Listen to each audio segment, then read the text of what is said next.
منين؟ ساحل شمال شافعي صديق المدينة. واش سيرتك بسالم؟ صديق وجار. على بالك باللي سالم فؤاد ترشح في نعم جديد. نعم.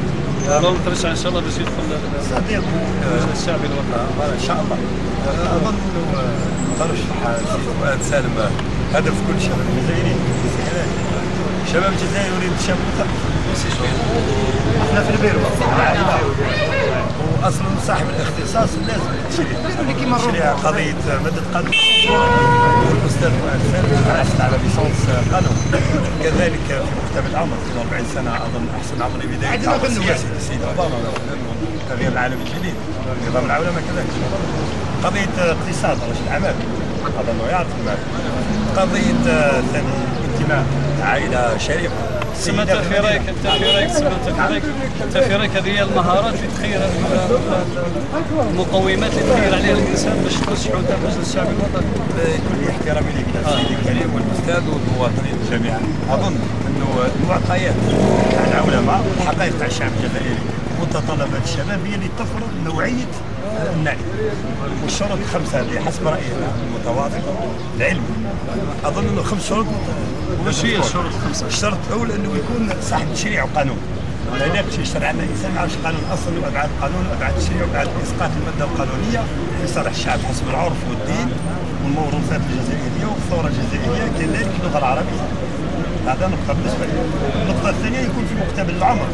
احنا نبدا مستقبل علماء، ما نقدرش نبداو بناس يرجع الماضي.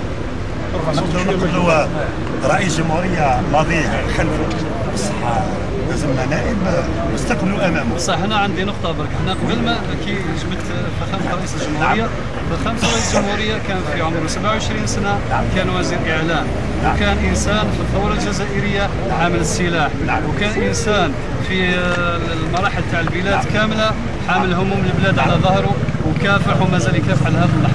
يا هل ترى انت شايف هذا الشاب هذا انه اذا اعطيتوا له الفرصه راح يدير كما فخامه رئيس الجمهوريه؟ السيد فؤاد سالم ما عطيناهوش الفرصه. السيد فؤاد سالم الشباب تاع مدينه عين البيضاء اللي بدا حياته اصلا في عائله اقتصاديه ومحافظه، ورغم المال ورغم القدره تاعو هو صديق الشباب كله، ورغم القدره الماليه وراح العلم، ورغم القدره العلميه راح اختصاص في الرياضه ومدير جريده رياضيه وتعرف اهتمام الشباب الجزائري. ورغم هذا التصحيح اسمح لي، السيد رئيس الجمهوريه مولود في 37 يعني في 54 كان عمره 16 سنه، يعني دعا بالاسم العسكري تاعو الحربي سي عبد القادر المالك، كان صديق السيد هواري وجماعه المالك تاع المؤسسه الامنيه والسلميه والمخابرات والحفاظ على الثوره. كان وزير اعلام على 23 سنه فقط.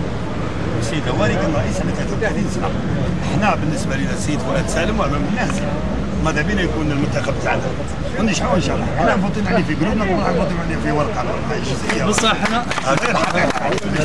النقطه الثانيه احنا ماذا بينا نعطوا الفرصه اللي تعطيها اي دوله متقدمه وواعيه وعاقله، اللي راح نعطيها لشخصي مش نبعثوا واحد معاصر 10 ما تروح تفوتي ولا انا تحب نفوت لك على اسكندر